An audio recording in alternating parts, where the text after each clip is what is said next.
gentlemen, boys and girls, children of all ages,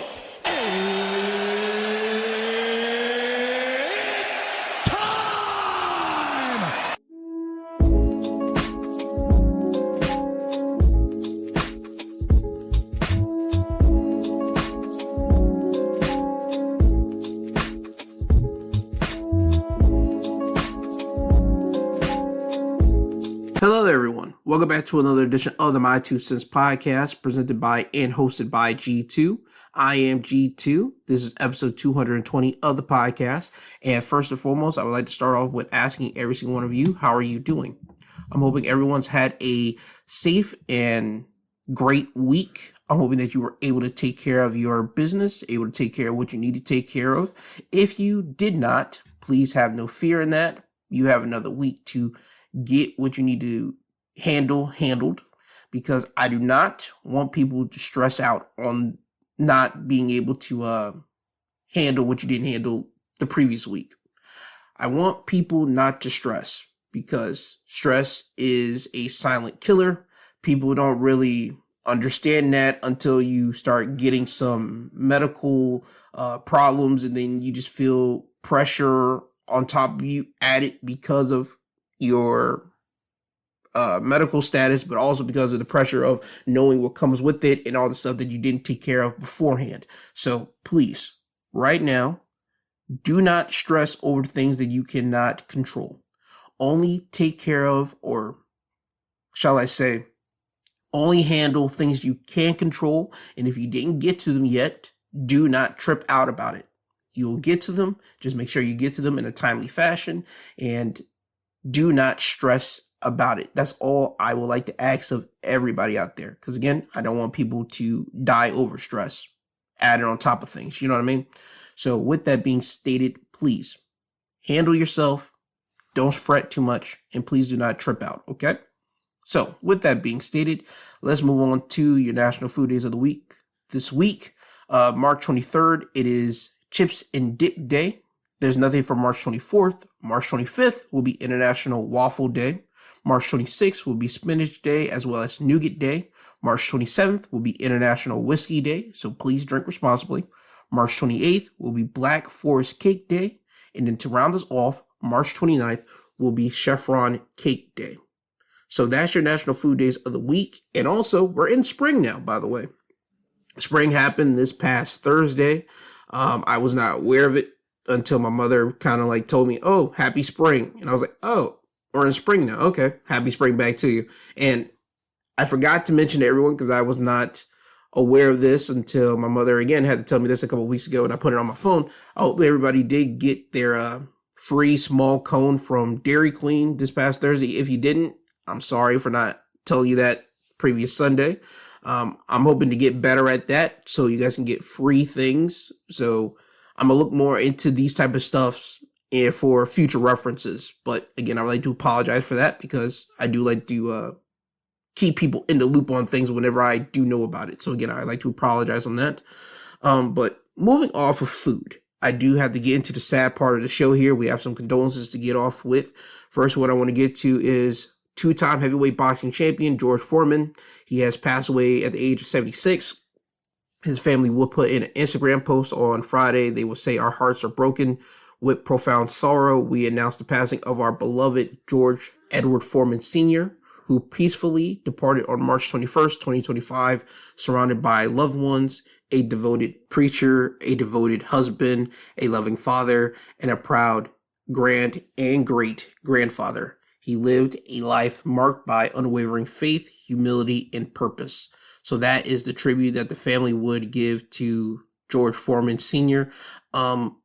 They would put out his boxing record. He did well in boxing. My man had a record of 76 and 5 losses, if I'm not wrong here. Yeah, they say he finished his career with 76 wins, 5 losses. He's known for the Rumble in the Jungle with Muhammad Ali. That's the most infamous boxing matchup I want to say that people like to go back to, especially because they put it on t-shirts and everything else and posters and all that. Besides boxing, George Foreman is known for obviously the George Foreman Grill. That's where he would get a lot of money from that. And they said that he sold like 100 million units, if I'm not wrong on that. And again, man, rest in peace again to George Foreman. They would say he is survived by his wife and 11 children. So my man got busy out here, but yeah, rest in peace to George Foreman. And another person that I did not know about until it just popped up on me as well. For a 90s kid like myself, you remember the movie Good Burger, and they just did a spinoff of the Good Burger, I believe, if not a year ago, 2 years ago. And in the original Good Burger, you remember the villain of that movie. The actor, his name is Jan Schwieterman. He passed away on February 28th. I know it's late for me to report this, but I did not know about this until it popped up on my feed. His brother would write up on Facebook that his brother passed away due to aggressive form of stage 4 cancer. So that's pretty depressing. He died at the age of 52. So relatively speaking, that's kind of like, I'm not going to say young, but compared to like your 60-year-olds, 70-year-olds, whenever you think of cancer, a 52-year-old person having cancer, that's still kind of young relatively in that, I want to say, ballpark there. So again, rest in peace to that guy.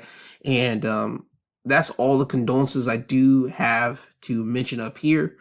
So with that out of the way, let's move on to today's topics. First and foremost, I do have to give an update on a news story that I have been watching and kind of updating as it's been happening. I'm talking about the missing University of Pittsburgh student, Konaki. I cannot say her first name for the life of me, so please do not hold that against me.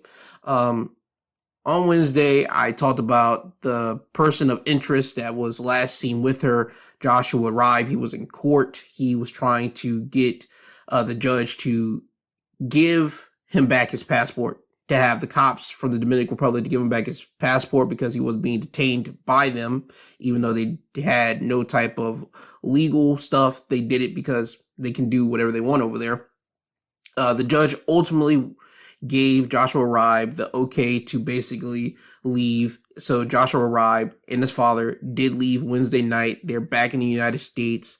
So that's the update that I do have for everyone right now on this Konaki Pittsburgh student that's more than likely has passed. Again, the family kind of has that feeling. They already asked for a certificate of death from the people, or a death something to verify, you know what I mean? So they can get a death certificate and all that type of stuff. The family's already asked of that from the Dominican Republic police over there. So once again, rest in peace to Konaki. And again, it's just a weird situation. And I said it Wednesday. I think that's a PSA to everyone. If you go on vacation and you have friends, please do not allow your friends just to leave you and just go about their business. I still have a lot of problems with this story in itself. I do. Again, you can listen to my Wednesday episode and I talk about it. I just don't want to rehash it here. But again, that's the update that I do have for you here. And if there's any more upcoming updates on this specific news story, I'll bring it back to you guys, whether it be on my Wednesday episode or my next Sunday episode as well. Now, moving off of that, now I got to get into political news here. And again, I have to preference it because I got to do it every single time, especially with this establishment that's in office right now. The thoughts and opinions that I have about anything political or anything in general is of mine own. I have no type of allegiance to the Republican Party, Democratic Party. This is all thoughts and opinions of G2, mine alone. I have no allegiance to any political party at all. Okay? So, with that stated, first and foremost, I have to get international with it first. Trump has stated that contracts are being drafted up on dividing up land in the Ukraine war. This is what The Hill would report. President Trump would say that contracts are being negotiated to divide up land as part of a final deal ending Russia's war in Ukraine, and reiterated that a ceasefire could come pretty soon. They are fighting against each other, Trump told reporters Friday in the White House. I think we're going to have a ceasefire on a lot of areas, and so far they all held very well. In getting that ceasefire, they had a lot of guns pointing at each other. You had some soldiers, unfortunately, surrounded by other soldiers. They are going to be, I believe, we're going to be pretty soon have a full ceasefire. And then we're going to have a contract, and the contract is being negotiated. The contract, in terms of dividing up lands, etc., is being negotiated as we speak. The Hill would put in the article that Russia controls nearly 20% of Ukraine's land. The Trump administration has pushed to secure a partial ceasefire between Russia and Ukraine that will involve energy facilities and infrastructure. Russian President Vladimir Putin offered his support for the limited ceasefire involving energy facilities, but rejected the U.S. proposed 30-day ceasefire that Kyiv endorsed earlier this month. During his Tuesday call with the Ukraine president, Trump proposed the U.S. take ownership of some of Ukraine's power plants as a way of providing protection in the future. Okay, listen, I'm not going to go through all this. I've said it before and I'll say it again. I said it in previous episodes, I want to say about a year or two ago, about why America even has their foot in this particular instance with Russia and Ukraine, and how we technically are backing Ukraine. We did deal with Ukraine's mad years ago. And again, you can look this up. And the gist of it was Ukraine had to surrender nuclear weapons that they had over to either us or some type of program that the United States in with other nations. And with that, they would get the protection from the United States. So that was the agreement years ago that came to. So now again, they said this Tuesday, and again, big business always changes. For U.S. to take ownership over some of Ukraine's power plants, that's crazy to me. And say that we're providing them protection in the future. We're already providing them protection now. Don't try to strip away Ukraine of more stuff. I just don't like that. That's like just kind of thugging someone out. And it seems to me, again, we're in a new administration. They're kind of thugging a lot of people out. And that's just the way that it's going. And the way that he says that they're drafting up a contract to divide up Ukraine land. What are we doing? We're giving land away to Russia? Man, it's just another head scratcher to me.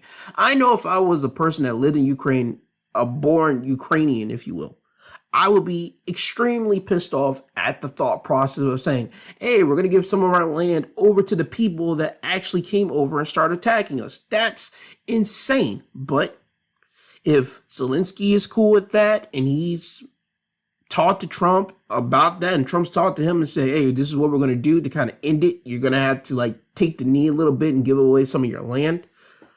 And Zelensky's cool. What more can I say as an outsider? But I know as a person, I would be extremely pissed if I was a Ukrainian. But if that's what's going to end the war, let them do their business. But that just sounds crazy to me. But again, when more information comes up about that, and if it does actually happen, I'll bring it back on here and give my full, complete thoughts and analysis on that.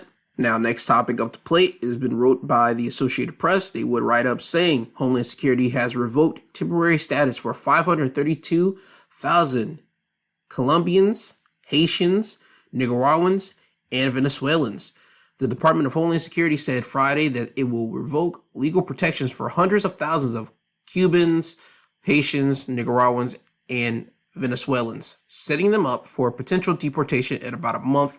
The order applies to the 532,000 people from the 4 countries who came to the United States since October 2022.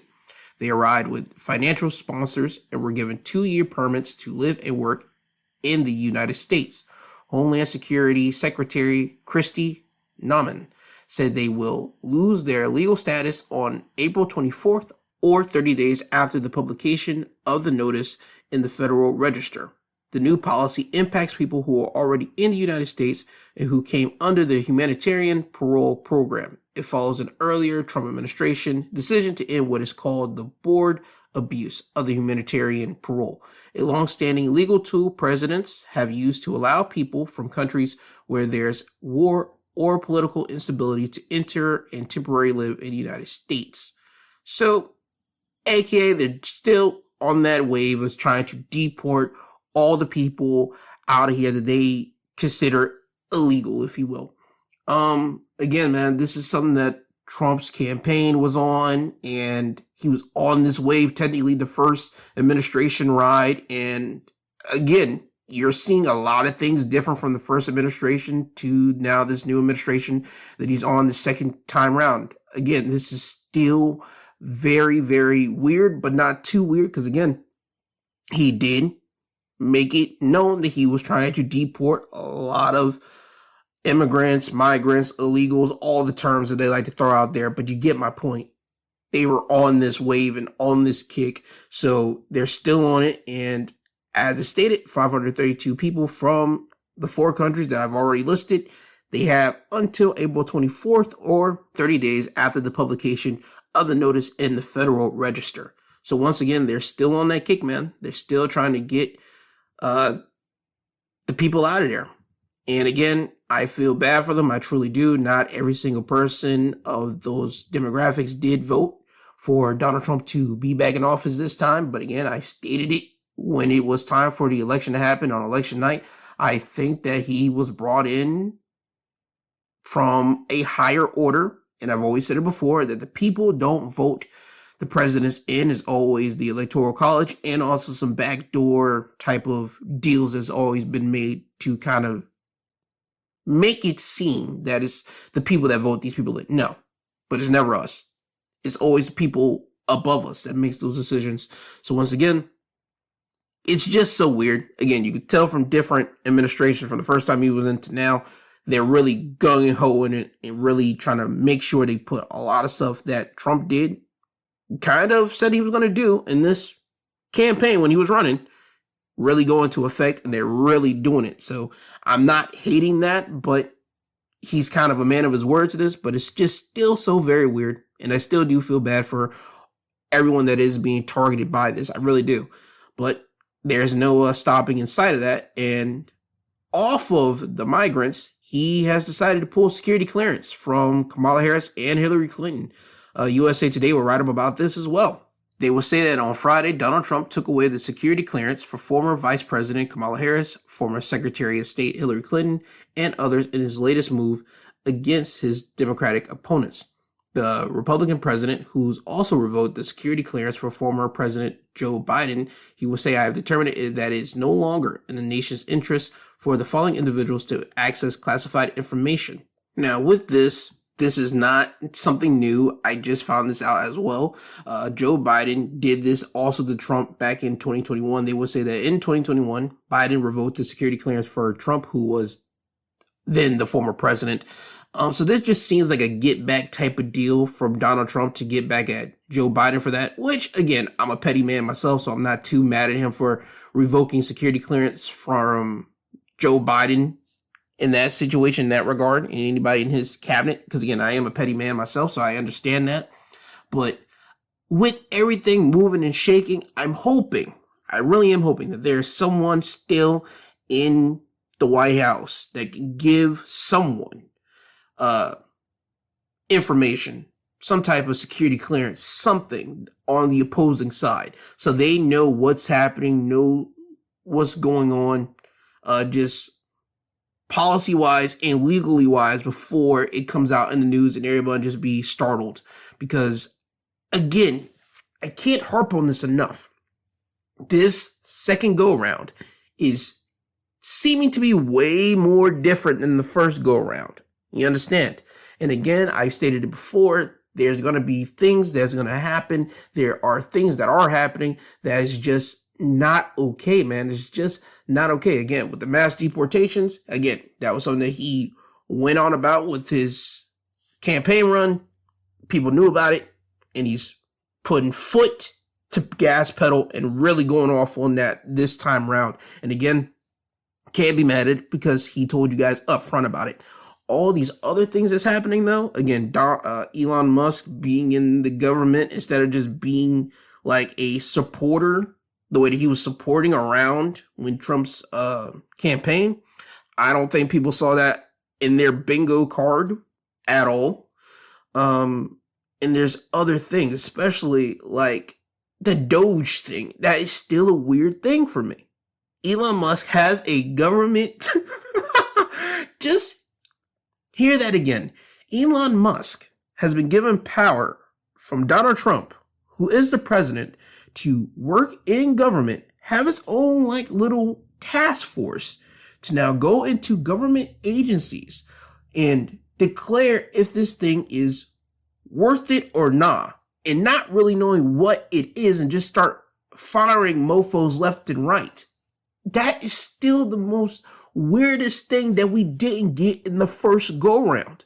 So again, I understand the pettiness of revoking security clearance from Joe Biden because Joe Biden did that to him in 2021. I understand that wholeheartedly. Trust me, I do. But I'm hoping that there is someone with some sense that can give information once again to the opposing side to make sure they're aware of what's going on at all times. That's what I'm hoping for. Because again, this is something that's out of everyone's element that we have not seen before from previous presidents. I'm going to say that again, that we have not seen from previous presidents. And continuing on with the thugging, NBC News would report this. A legal community has been shaken by a powerful law firm's decision to give into Trump's demands. On Thursday, the powerful law firm, Paul Wise, caved. It agreed to give Donald Trump's administration $40 million in free legal work for causes the president's supports. And according to a social media post from Trump, get rid of any internal diversity, equity, and inclusion policies. In response, Trump rescinds his executive order that targeted the firm and could have cost it significant business. The agreement shocked many in the legal community. And for Rachel Cohen, an associate at another large firm, it was the final straw. On Thursday night, Cohen fired off an email to her firm that says she was giving her 2 weeks notice unless leaders there agreed to a number of conditions that would, in effort, stand up to Trump's administration, including by refusing to cooperate with the targeting of DEI programs. This is not what I saw from my career or from my evening, but Paul Wise's decision to cave in to the Trump administration on DEI representation and staffing has forced my hand, Cohen wrote in a firm-wide email, which went viral on social media after she shared it publicly. We do not have time. It is now or it is never. And if it is never, I will not continue to work here. So, again, man, Trump's whole business thing right now is he's just thugging and bugging on a lot of people, and he's basically having you back down to what he wants. And if you're doing it, I can't complain on it too much because, again, you're thinking that you're facing off against the whole U.S. government because you're facing off against the president, who is the face of the U.S. government. Because when you think of the government, you think of the president. You might not think of Congress. You might not think of the Senate. You might not think of the House. You always think of the government, which people always goes back to, at least I would say, in the common general public mindset, not the people that really dig into this stuff, that watch, what's the other one? C-SPAN and all that. Like when they see the people on the floor and talking about upcoming bills, those people, they know who the government is and know what extensions of the government work in tandem with what. I'm talking about the common day, everyday person that goes to work or goes to school, all that type of stuff. When they think of the government, they think of the president. And this just proves a point. The law company, the legal company, the legal community is just being thugged out by Trump. And this is how he's running things now. He's running things by just thugging it. And you either get down or you lay down. Or you can try to fight back all you want. And again, I do like how there is a judge, I mentioned this on Wednesday's episode as well, trying to really go against what Donald Trump is doing, at least in the deportation situation, more specifically this one right here. Wednesday I covered it and I talked about it, how a judge was temporarily blocking Donald Trump from deporting Venezuelan people. And the Trump administration will say these are Venezuelan gang members, but ultimately they're just still Venezuelan people. The judge said don't do it. Trump's administration bypassed all that, said, nah, we're going to do it. And, oh yeah, we did it already. And once the judge found out about it, he was upset. He tried to get answers from the administration about how they were able to do it and all this type of stuff. And the Trump administration did try to pull a like a thing that, what was it? A war crime thing. Like you can hold people or send people off. What was it? It was some type of act. I'm not remembering it right now. Oh yeah, the Alien Enemies Act. And they said they used that in some war.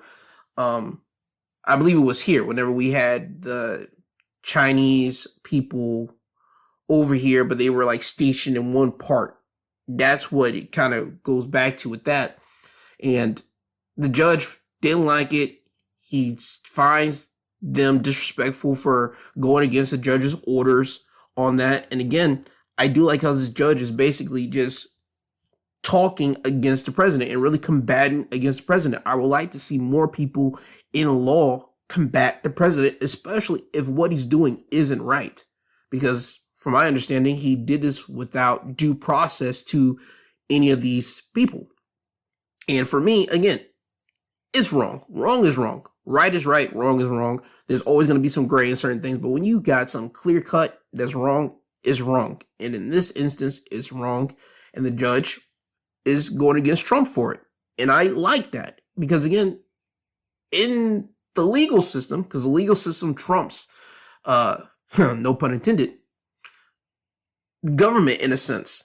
Because you get sent to jail for tax evasion, which is a government crime that goes and gets handled in the law. So by proxy, law is over government in the standard of that.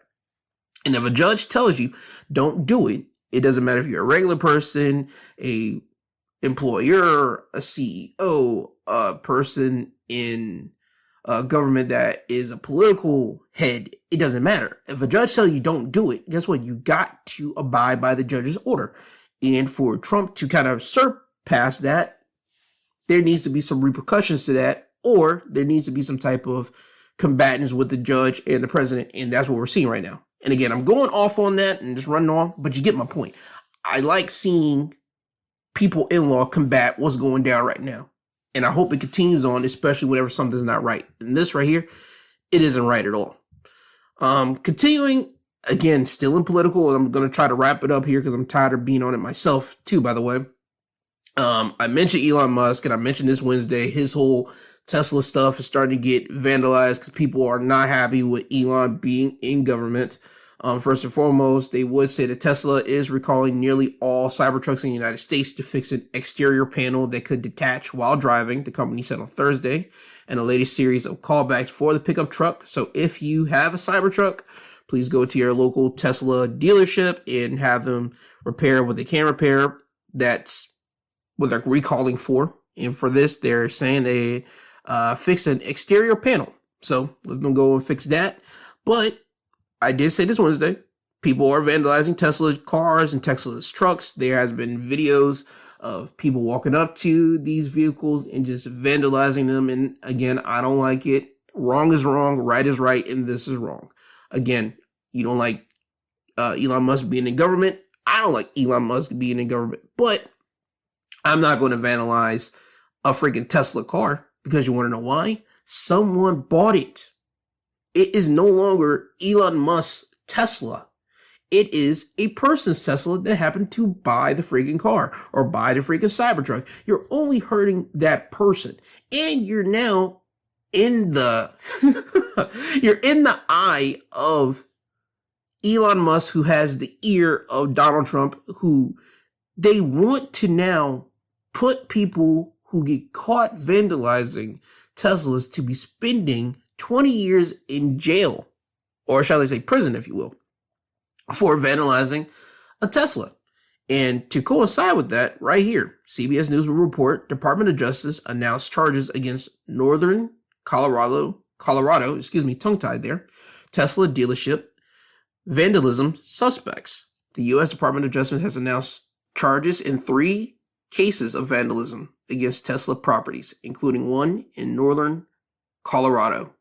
Attorney General Pamela Bodie said Thursday that all 3 defendants will face the full force of the law for using Molotov cocktails to set fire to Tesla cars and charging stations.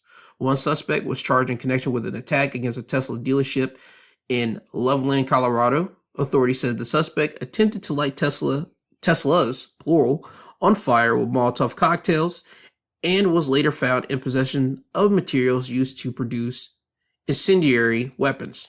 Officials said another defendant, armed with a suppressed AR-15, was arrested after throwing Molotov cocktails at a Tesla dealership in Oregon. The third suspect reportedly wrote profane messages against President Donald Trump at Tesla charging stations, then lit the stations on fire using Molotov cocktails. Each of the three suspects is facing charges with a minimum penalty of 5 to 20 years in prison, Bodie said. The days of committing crimes without consequences have ended. Let this be a warning. If you join this wave of domestic terrorism against Tesla properties, the Department of Justice will put you behind bars. So I want to hit you with this right now. Again, Teslas are being vandalized. It's not right. I don't agree with none of it at all. Let me make that perfectly clear to you, because you're not hurting, you're not hurting Elon Musk. If you're vandalizing the Teslas that's at the dealerships, only thing, guess what, they got to do is fix up the cars. Elon Musk will get money back for the cars for that, because he probably has some type of insurance on all the cars and charging stations at his freaking properties that are these Tesla car dealerships there. So let's make that perfectly clear. You're not hurting Elon Musk. I said it Wednesday. The best way you hurt Elon Musk is hurt him in the pockets. Don't go and buy Teslas. Don't do it, okay? So that's one. Two, the domestic terrorism line. That should let you guys know something right there. It said, once again, let this be a warning. If you join this wave of domestic terrorism against Tesla properties, the Department of Justice will put you behind bars. Domestic terrorism goes for people that are going against the government. So with that line, they are telling you that Elon Musk is the government. Elon Musk works in the government, which we all know because of Doge, but they have considered him government now. So if you attack Tesla properties, you are attacking the government. I don't know what more needs to be said about that. I don't agree with that statement. Domestic terrorism to me is again what we saw with the whole insurrection deal a couple years ago. That was domestic terrorism at its finest. I don't care what anyone tries to relabel it, rewrite history. No, we all saw that because we were all in our homes because COVID was still kicking our butts when that crap happened. That is domestic terrorism. This is just purely just vandalism at its finest. But again, they consider Elon Musk part of the government. And if you attack Tesla properties or Tesla vehicles, you are committing domestic terrorism now. So let that be warned to everyone right now.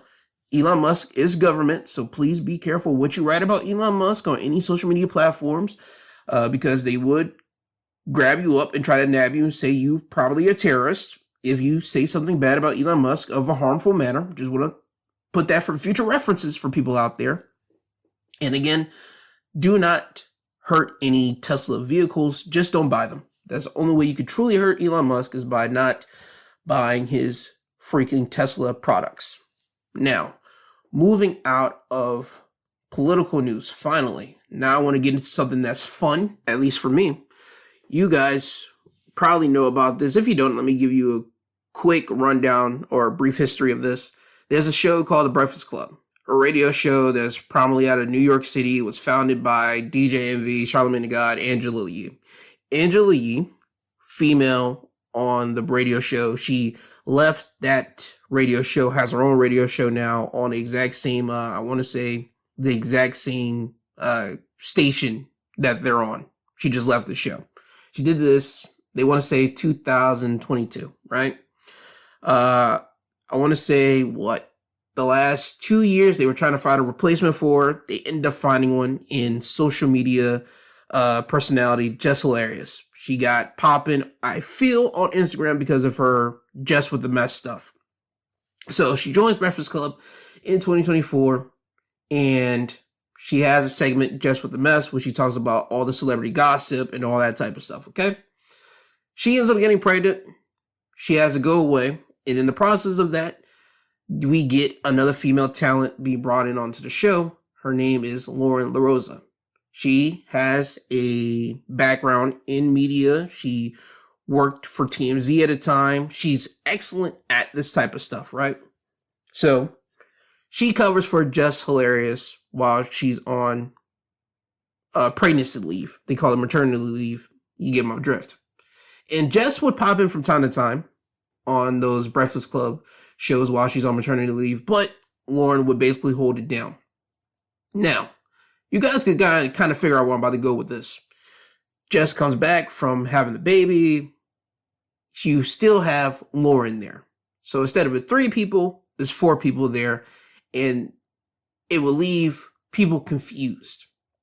Jess would hear people online talk about Lauren and people doing the comparison between Lauren and Jess and how Lauren is killing it and all that. And again, Jess, coming from social media world, she should know not to read the comments, but she ended up reading the comments. She ended up feeling the exact same way that the people felt, but it was reaffirmed more because of people saying it on the comments. So she went to Instagram Live this past one of these days. I want to say either Wednesday-ish, I believe. And she just started unloading on her feelings about Lauren still being there while she's there. And Jess would say that she was the person to kind of put Lauren in that spot or suggest Lauren to the radio station to cover for her while she's on pregnancy leave. So she's just trying to figure out, why is Lauren still there? What's her position there? What's going on? Because Jess is technically out of the loop. She lets out all this frustration on Instagram Live. The next day she goes into work and we get Jess just talking about it on air with Envy, with Charlemagne, and with Lauren as well. And in the process of that, it's just all uncovered that I just think that business just wasn't done right and done correctly. Because here's how I feel about it as just an outsider. Because again, it is what it is with their business. Jess is still there, which I'm happy about. If you have someone covering for you while you're on injury leave, you should always be aware of what's going on at that job, especially in entertainment wise. You should tune in, check out the social media stuff, and see how everything's going. See what people are saying about your replacement or the person that's covering for you. All of that. That's a part of the gig because you need to know when you're stepping back in, how's everything going to be handled and situated. And also while you're on leave, you should have conversations with people at the office to say, hey, when I come back, what's going to be the plan? Because I'm seeing that people are liking her. And if you aren't cutthroat like certain people, because certain people are cutthroat and say, hey, when I come back, I want her out of there, or I want my replacement out of there because I'm back now. And I want to get back to my slot. If you're not like that, and Jess seems that she's not that way because she doesn't want to take money out of Lauren's pocket like that, what should have been asked was, and should have been talked about was, okay, what is Lauren's position here? Because you guys signed me last year as a full-time host. And again, with me being pregnant and me having to be out, again, Lauren took over and covered for me. And she was doing good and she did extremely well. And I know you guys are not going to want to try to throw her out. What's going to be the spot? Are you still going to keep me for my segment? Or is it now going to be, instead of 3-person deal, it's going to be a 4-person deal? Is it going to be I get one day, Lauren gets another day? Is it going to be just rotating days? Something like that should have been talked about before Jess came back, but it just wasn't. Now, you can find the conversation on YouTube because they really pumped it into different social media clips this past end of the week. And for me, I just feel that, one, I don't think you should ever put your business out there like that, especially whenever you're in a entertainment way. When you're in entertainment and you're doing radio or you're doing television or you're doing acting or whatever the case may be, you should never ever put your frustrations out there online until or unless you have exhausted all options out there. And what I mean by that is, if you already talk to the brass and the brass isn't giving you answers, if you talk to your coworkers and your coworkers say, well, talk to the brass, and they say, and you tell them that you talk to the brass, and then they're just left like, well, I don't know what to tell you. If you exhausted everything, then you could take your frustrations to social media or something like that. And you deal with the consequences that come with it. But always know there's going to be some consequences that come with that. For this right here, for this instance, I don't think Jess is going to have any consequences because it did get people to reheat up the Breakfast Club once again and just tune into the Breakfast Club to see what's all the commotion and hubbub about. So I will say that Jess did play her role right with being the social media person. She worked social media right. And she got people refocused back in on the Breakfast Club because of controversy. And again, I'm happy that Jess is still there. There has not been any type of confirmation that she was fired or anything. Because they did have an interview with Jonathan Majors, and you saw Charlemagne, you saw Lauren, you saw Jess there. Envy, he just wasn't I didn't hear him none in that interview, or they didn't show him none. So I think he probably stepped out for that. But it seemed that everyone is working together. So I'm glad that everything still did come to pass. But for future references for any entertainment business, and I'll say more for podcasting because podcasts and radio shows are kind of like the same. If you have a group that started off, it could be 2 people, then it expands to 3 or 4. And I think 5 is probably at the max that you should go with anything of that type of situation. You guys should always have something in place and always have a plan in place. Like, if it's 2 people and you expand to 3, okay, I cover this, you cover that, you cover that. And here's one thing that we all need to put ourselves or our opinions into this thing. If one person goes out, okay, it's up to me and this person to cover up everything or surplus or get a replacement in. But the replacement is told up front, hey, you're just replacement here until our boy comes back. But if we get comments saying that, hey, we like what this person is doing, we'll talk to him. We'll see if it or she likes that you will be here on a day by day type of replacement type deal and get that type of stuff situated. I think that needs to be worked out. The best example of this to me personally that I've seen, because I watched all of it all unfold in front of our eyes, was the Joe Budden podcast. Again, Joe Budden podcast, a great podcast. It started off with himself and Rory and Maul. That's when it became really big popular with their producer, Parks, who threw in his voice time in and time out, but he ended up becoming the 4th mic. They had a disruption and that kind of went down a couple years ago. Joe had to get 2 more people, his best friends, Ice and Ish, to come in. They ended up replacing Rory and Maul. Then you got Joe, Rory, Joe, Ice, Ish, Parks. Then there's those 4. Then Joe recruits more talent. He gets now Queen's Flip, who's in the social media person. He got Melissa Ford, who is a former video vixen, who's also done things in the media world.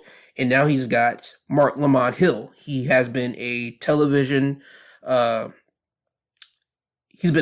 personality, and he also talks about very political type of stuff. So Joe Budden has a great ensemble of cast. Tuesdays, he's more political and still gets into the funny stuff, but you get more news topic type stuff on the Tuesday episodes, or shall I say the Wednesday episodes for him. And on his Saturday episodes, you get like the more funny, jokey, joke type stuff. So he has a plan in place, and he's learned from his past. He's learned how to manage things and get things together. And I think people need to look at that motto and look and have those type of conversations when you're about to do a radio show or podcasting. You need to just find what you are there for and know what's good. If you have a big group, as I stated, if someone misses and you got to get a replacement, you talk with the group about that replacement. And if that replacement is doing extremely well, once again, you talk with the group and you guys go about it how you want to go about it like that. But do never ever exclude someone from that conversation. And don't ever, by the way, downplay it and say, no, I'm cool with that person being here. And then later down the line, you end up becoming a sour apple, if you will, because of the person being there and just being so well, and you had the opportunity to voice your grievance and you didn't. And again, I'm not saying that Jess didn't do that, because Charlemagne, in that situation, he said that Jess would call me up with being frustrated and everything else and cuss me out. So again, I don't know all their details about that, but what was shown to us was that Jess wasn't happy. Jess just wanted some type of information of what's going down. Does she have a job? What's the deal? And it seems that everything is good with them now. So again, I'm happy about that. I'm happy that both ladies are on the Breakfast Club, because I do like Lauren. Again, she did work for TMZ, as I call them, the rats, because they always find out everything somehow in some way. And she does have a actual background in journalism and all that, so she's able to bring in the journalistic integrity to a show. I do like that about that. And Jess, again, the social media personality, she's able to crack the jokes with the Charlemagnes and all that and do all those type of stuff. I do like to see that too. So I'm happy that they have gotten that stuff worked out. And again, I just think that for future references, people just need to have more open communications with people and just talk. Just have those conversations that might not be the easiest to have, but you got to have them. On to the last thing that I do want to talk about, and this money. It's the Boston Celtics. The Boston Celtics have reportedly been sold for $7.3 billion. Thursday, it would break that the Boston Celtics were sold for a record $6.1 billion to new majority owner Bill Sisholm. And as a monumental move as it is for current majority owners Wick and Irv Gosbeck to sell the team for such an amount, it was reported not the full amount of the deal. Per Axis, the Celtics have agreed to sell the team to Sisholm, but the initial $6.1 billion figure is just the initial payment, with the final valuation to reach $7.3 billion. Noting that the purchase price, the largest ever in North American pro sports, is even more noteworthy given the team does not own its own home arena and thus have fewer revenue streams. The deal would reportedly take place in two phases. One, which will see the $6.1 billion initially noted exchange hands, followed by the remaining of the $7.3 billion total price. So Celtics have a new owner and has been sold for $7.3 billion. That's a lot of money, man. I just can't envision having $1 billion, let alone $7.3 billion. That's a lot of money. And again, for the Celtics not to own their own arena, as they say, their own home arena. So basically you're renting that arena out literally every single year. That's still crazy for it to sell for $7.3 billion. That's crazy. But I mean, it has a championship lineage to it, so I can understand the price point being that high up. But man, that's just a lot of money. So again, congratulations to the new owner and congratulations to the Boston Celtics, man, and your fandom. I mean, if they're happy with this ownership swap, but whatever. Congratulations to the previous owners, dude. $7.3 billion. You got it back into your, you now have that in your pocket now. Congrats. I think that's everything I do want to talk about. Invincible, if you haven't seen Invincible yet, is on Amazon and they're on season 3 now. It just wrapped up, I want to say last week. I watched it this week all in full for the season, because that's how I like to watch shows. Literally once the season's done with, I like to just watch the whole season literally in one sitting instead of going week by week, because I hate that. I liked it. I like the theme of season 3. If you haven't seen it yet, I would suggest you go and watch it if you are a comic book, or shall I say a superhero type of viewer, watcher. I think you will enjoy Invincible, the series itself. I'm now trying to watch Severance season 2. It just wrapped up this past Friday, and as I just said, I watched everything in one sitting. I am about to start watching it, so wish me luck. Wednesday, hopefully, I might come and give you guys a review of season 2, so you can look forward to that on Wednesday's episode of the Midweek Breakdown. But yeah, I believe that's everything that I do want to discuss. So with that being said, it's now time for me to get you guys out of here. First and foremost, I would like to thank all the podcasting sites for having me on here, whether it be Apple Podcasts, Google Podcasts, Podbean, Audible, Spotify, all the other podcasting sites. I want to thank every single one of them, because without these podcasting sites, I want to be able to get this podcast out to you guys, the downloaders, the listeners. So I would like to thank the companies first and foremost, but not behind it so far. I would like to thank the podcasting listeners and downloaders. I would like to thank you guys, because without you guys, I wouldn't be able to get this podcast out there into the world just internationally, because it takes people downloading it to have the companies to say, okay, continue on. So I'd like to thank all you downloaders and listeners for just giving this podcast a shot. And I want to say thank you. I want to say thank you to the people in the United States. Thank you around the world. It's just so weird just to be saying that last phrase, around the world, because again, I'm just always just stuck in my own bubble, and just to think that somewhere outside of my bubble there's somebody listening to me just talk about something. That's quite insane when you stop to really get the get the gist of it, if you will. Again, tongue-tied and so excited about it. Thank you so much. With that being stated, always remember, I love you, I love you, I love you. I love you, I love you, I love you. I do love you all. That is not a gimmick. I say that every single time I leave this broadcast, every single Sunday. I really do appreciate everyone that downloads this episode and just listens to the podcast, whether you're in your car, you're in the gym, cooking, background noise, anything. I appreciate it from everyone.